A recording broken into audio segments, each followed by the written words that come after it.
Become a member, sign in, and start streaming today.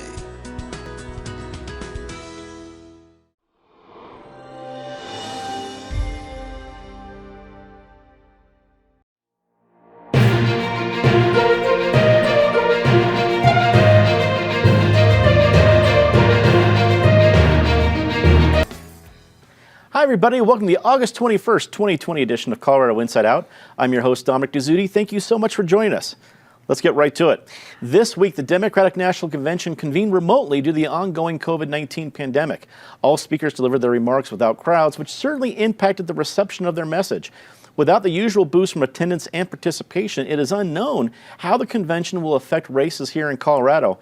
Patty Calhoun for Westward, will start with you. Usually, in a pre-COVID convention, we probably would have seen some Colorado faces, and they may have maybe not been in prime time, but at least on fringe, and there'd be a little bit more energy that isn't a deal breaker, but does something to local races. I don't get the idea that that's what's going to happen this year. What was your impression after this week's events? Well, I definitely missed the funny hats. I missed some of the fights, with the delegates who didn't want to vote for the person they were supposed to vote for. We missed all that action. But I was most surprised by the lack of a lot of Colorado presence. We're kind of used to feeling like we're the center of the universe, even though we aren't. And we had two Democratic presidential candidates. I would have thought Hickenlooper at least would have had some airtime.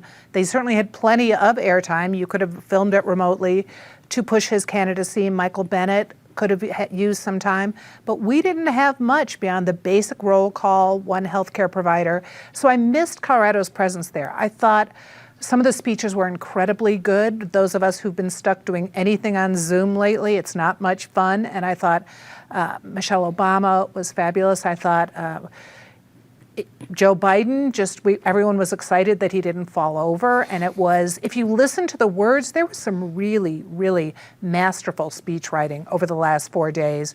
And of course, the 13-year-old stutterer who gave the most wonderful, heartfelt speech of all. So it was a good show. Most of the tech worked. We're all sympathetic to that these days.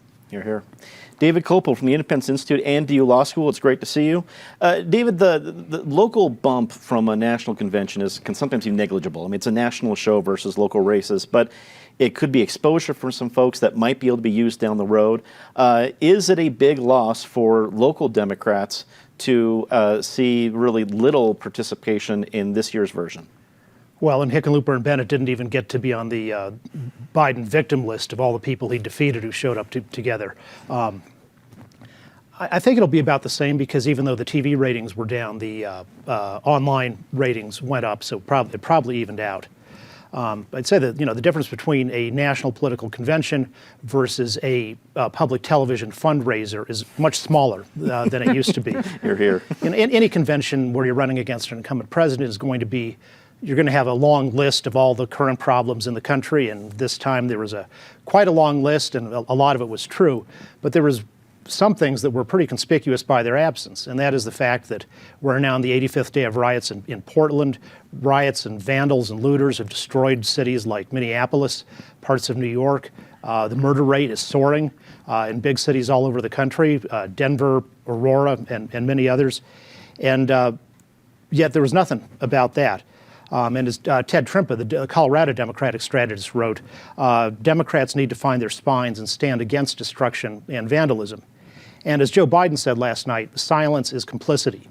And the complicity we saw is going to induce a lot of people who can't stand Donald Trump to vote for him anyway. Natasha Gardner, freelance journalist. We talk a lot about momentum when it comes to election years. Was there any significant momentum lost, whether it's just for Democrats in general because of the format, or specifically what's going to impact Colorado? What's interesting is conventions made a lot of sense in a different world where news didn't travel as fast as it does these days. And I wonder if people are going to look at the format both from this week and hopefully next week and wonder what things that we can incorporate in the long term to include more people in this political process, more voices, more individual states. I mean, the roll call itself was such a lively endeavor for people who've been stuck in their homes on their couches to have a tour of America. I think was a really fun thing. From a Colorado perspective, and I think also for the country, even though they were speaking in mostly empty rooms, the stage was actually quite crowded. Biden talked about that in his speech, sort of the four crises that he sees the country facing right now. But in addition to that, the theme that sort of overrode his name throughout the convention was a message to vote. So yes, the message was vote for Biden, but the message in particular on every single day was about voting, whether that was Michelle Obama's very subtle necklace or her not so subtle instructions about what you might have to endure to be able to get your vote counted this year. And I think that's interesting that the DNC decided to focus so much on that particular message, because one of the things we talk a lot about on the show, and particularly in Colorado, is that unaffiliated voter, or the person who may be undecided. The question this year is how many people are undecided in this presidential race. And what I think the DNC was trying to do was to take those people who maybe weren't inspired to vote to actually go and vote for a person they probably already have an opinion on. Whether they were successful or not in that endeavor, we'll see when November comes around. But I think there's definitely a very good potential from the message they presented this week, and we'll see what the RNC adds to that debate. And we might see historic turnouts this year, despite all the other conversations and concerns that we have about ballots in this particular year. Penfield Tate, longtime state lawmaker and attorney at Tate Law. Penn, we talked about momentum. We also talked about impact on local races. If you're one of the Democratic candidates in Colorado this year, is there a lot of missed opportunity, or frankly, conventions are August, it doesn't have anything to do with October, we're just going to keep on rolling? What do you think the effect really is?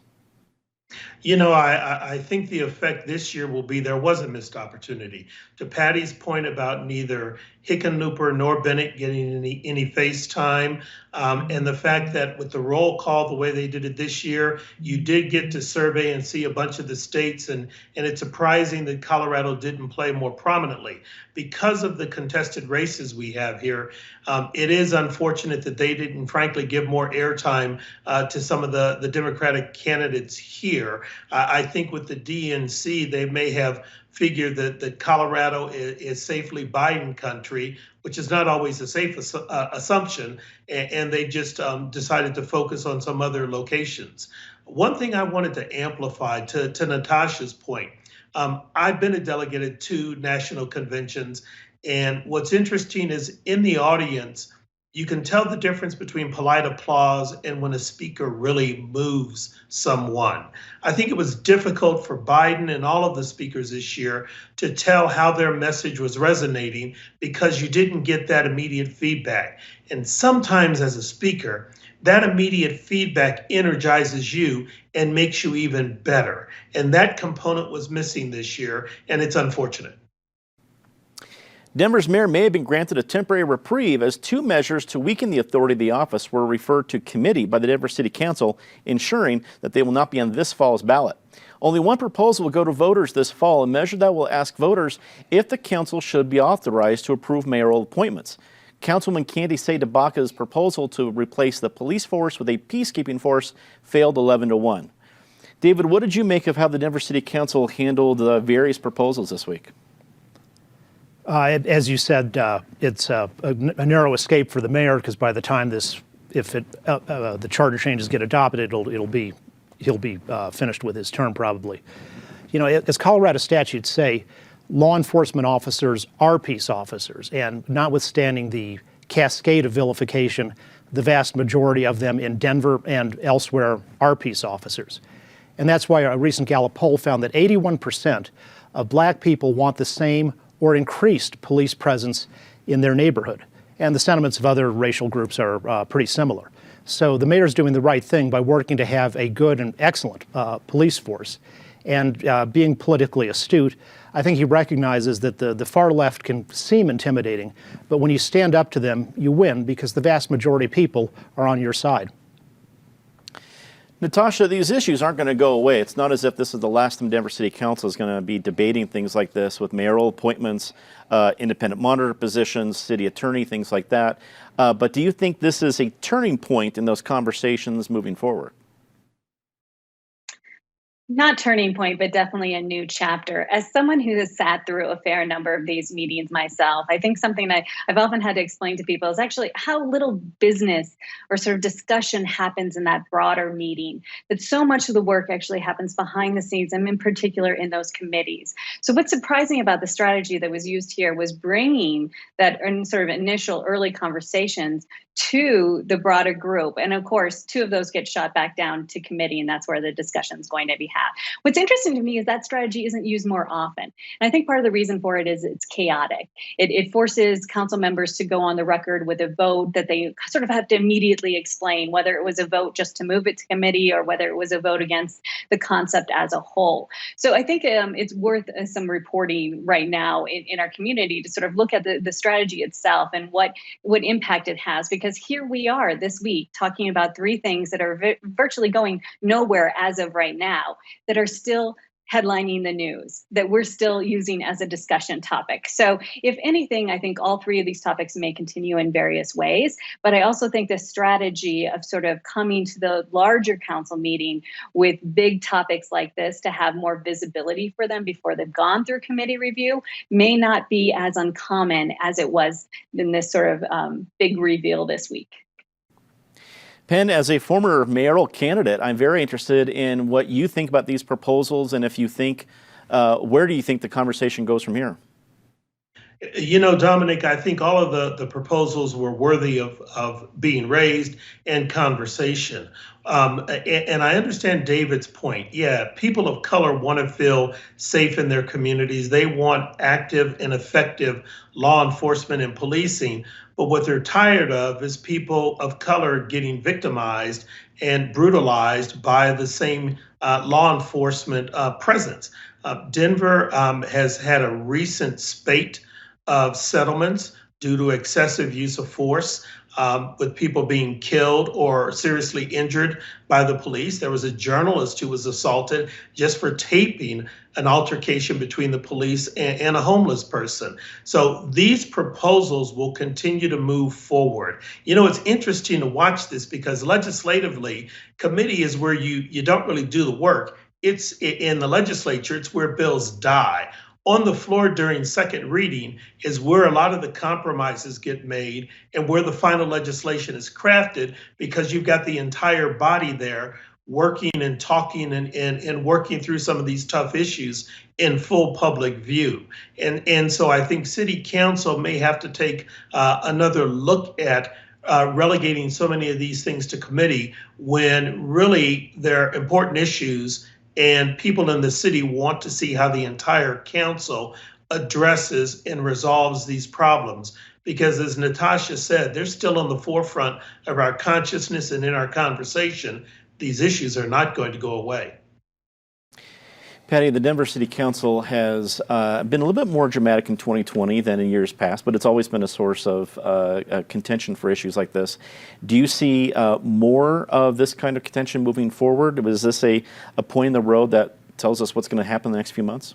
Well, these are contentious times, so I think we will, as the police that are looking at a raise in 2022, certainly the discussion of the police force or the peacekeeping force is going to come back. It is too bad that two proposals are now going back to committee. I think both of them might have had a shot. One is the independent monitor, who is technically under the mayor, is appointed by the mayor, would have gone to a vote of council. Now, the independent monitor is Nick Mitchell. He doesn't seem to be going anywhere. Everyone likes him. He seems to be doing a pretty good job. So there wasn't a lot of impetus to move it now. The other issue would have been the city attorney with an approval vote by city council. That didn't make it either. We've got another big one coming up, which is the group home issue. And you talk about how long these things take to work out. It's been 2 years in the making. A zoning code change that just passed the planning board will go to council to allow more than two unrelated adults to live in a home, which, hello, 1950s, but also to allow more group homes in different areas of Denver. That is going to be a contentious discussion. Colorado Attorney General Phil Weiser announced his intention to join a multi-state lawsuit against the U.S. Postal Service to ensure that the agency isn't weakened in advance of the November election.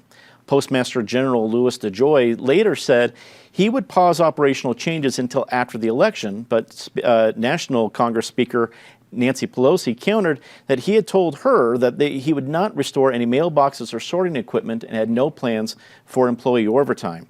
Natasha, we start with you on this one. Colorado, with its mail-in ballot, frankly, success, mail-in voting success, is going to be seemingly in the middle of this conversation for a long time. Do you think our stature as a state will grow in this conversation, since it doesn't seem the debate is going anywhere? Absolutely. It's grown since pretty much every day that this conversation continues. And by the way, I love topics like this because it gives me a great excuse to delve into history and go on a little bit of a research project. Because immediately as these conversations are happening, I keep on wondering, how many Postmaster General names do I know from the past? And of course, the most famous one is Benjamin Franklin, and that predates the Constitution. That's how important the United States Postal Service is to the formation of this country, but also the continuation of the country. I think all the conversation, and particularly in Colorado, because our system relies on mail-in ballots. And of course, you can do drop-off centers and things like this. But it's really based on the sense that this is going to come to your home and you can send it back. This is vital to our democracy. But in addition, we're also finding, as people are reporting on this more, how vital it is to every part of our day-to-day life. And we should have known that all along, but we're being reminded of that, whether that's these awful stories of chickens, live chicken, baby chicks that are being delivered in the mail that aren't making it in time, or people who aren't getting their medications in time. And on a more trivial level, it's the fun magazines that I get, with cooking recipes in them, or the coupons that help sustain local businesses. Least we forget, the United States Postal Service has an important role in our day-to-day lives. It has an important role in our democracy because of the way our election is set up as well. So any efforts that we can make to help that and to ensure that it can run efficiently is important. So I think the Attorney General was right to do what he did and to pursue that. And I think the continued conversations need to happen to make sure that it's on track for where we need it to be in November, but every day. Penn, what do you think was the overall, impact of the lawsuits? Is that what brought the change, or was it something else? Well, I think the impact helped spur the change, but the impact sort of brought the issue to a head. One thing that I think we need to do is we need to give props to both Attorney General Phil Weiser and continue to congratulate our Secretary of State, Jenna Griswold, who has really been a national figure advocating for the broader use of mail-in voting because it's been implemented so effectively in Colorado over the years. When you look at the history of the Postal Service, and Natasha referenced it, the founders established it as a way to ensure the exchange of free ideas and opinions without repression by the Crown or central government. And now you have someone in Donald Trump who is intentionally targeting the Postal Service in an effort to bolster his attempt at re-election. That is disturbing, at least. And you've got a Postmaster General who's going to be complicit in that. So what Attorney General Weiser and the other attorney generals are doing is absolutely correct. They've got to fight back and uphold this constitutional prerogative. Patty, is Colorado going to find itself in the middle of these headlines between now and really the end of the election?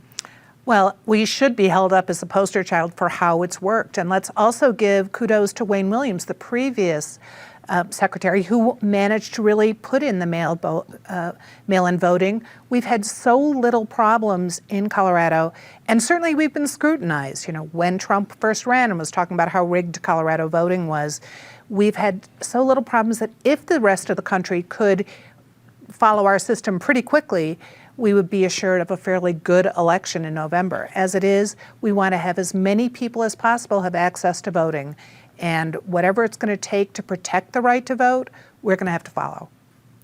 David, with the billions lost by the U.S. Postal Service, I think the fact that it needs some reform is clear. But can that happen eventually after the election? Well, Patty has said Colorado is a model for successful mail-in voting, but that was a system that was built over many years, and trying to adapt it quickly hasn't been working very well in other places. The New York primary was a complete fiasco. Minnesota's had disasters with it, and so we'll probably have the same nationwide with states that try to move too quickly. So let's look at what the claims are in this lawsuit. If you pay for first-class mail, that post office gives that mail priority over bulk rate or marketing mail. So some states, when they send out their ballots, don't pay for first-class mail. They send it out at bulk rate. And in the past, the post office has nevertheless treated it like first class. And that's not really fair. It's the responsibility of the county clerks or the secretaries of state to pay first-class prices for first-class service. So that change is entirely reasonable.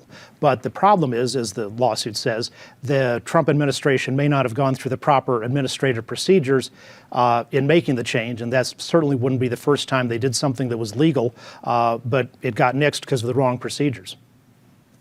Let's get a quick take on this last one. Colorado students returned to the classroom this week, though that classroom might be a computer. Many schools are opting for hybrid models as COVID-19 outbreaks continue, even as infection rates do decline.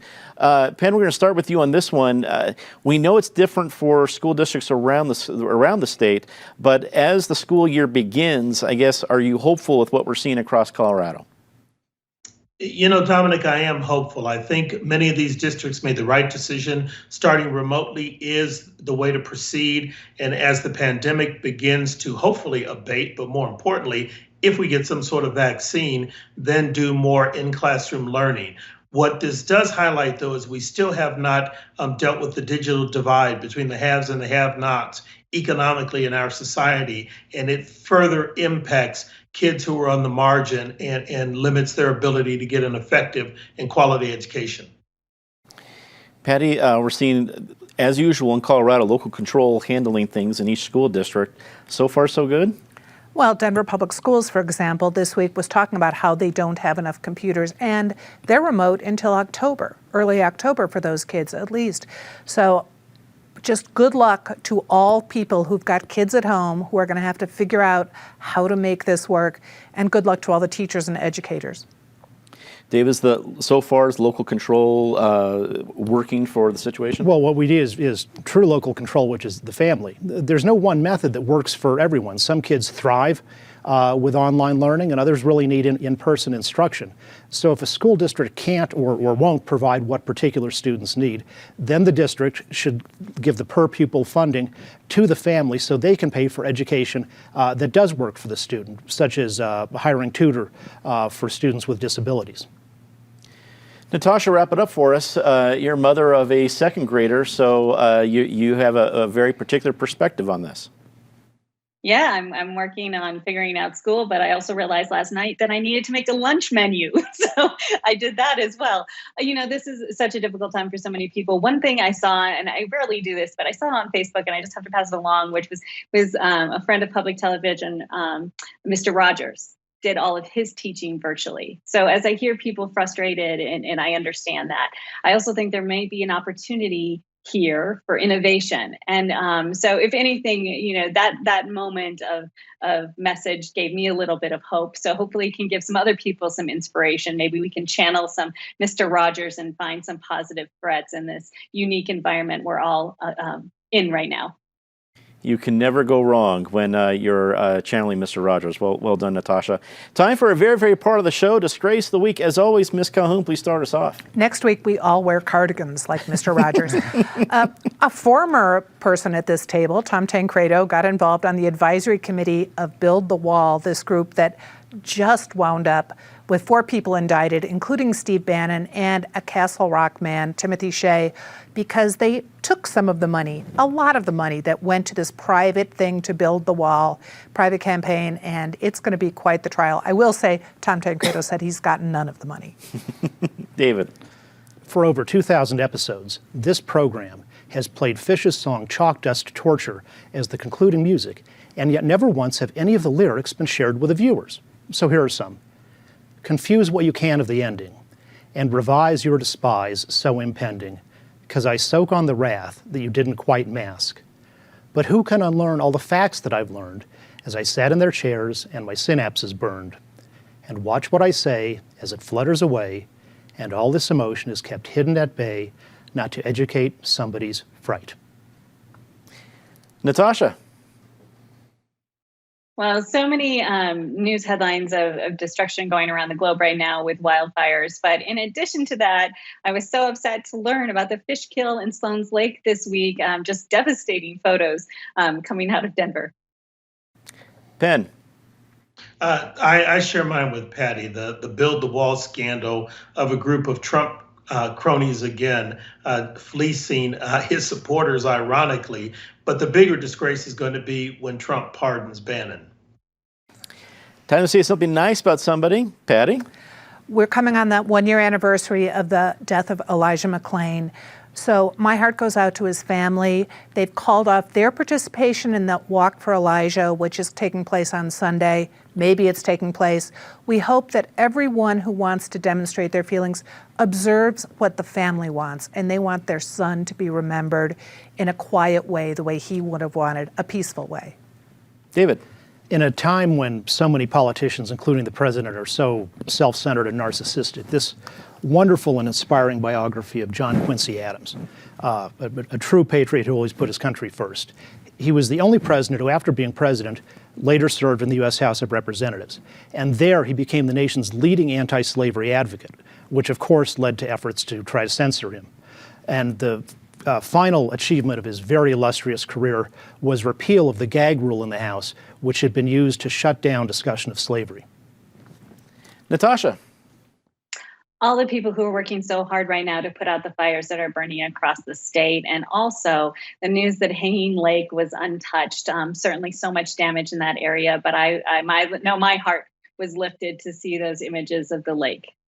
The Hanging Lake miracle. I'm with you on that one. Penn, going to you.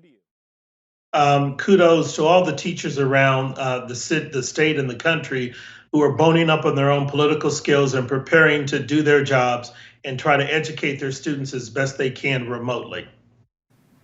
And I want to get in and say something nice. Tomorrow is the annual anniversary of my wife's 29th birthday, so happy birthday, Paula.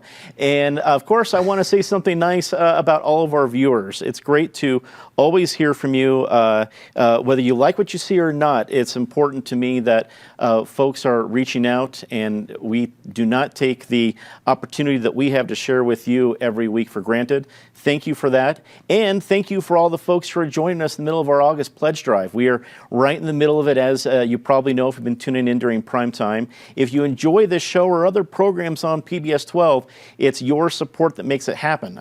We do not take that for granted. We are grateful for that.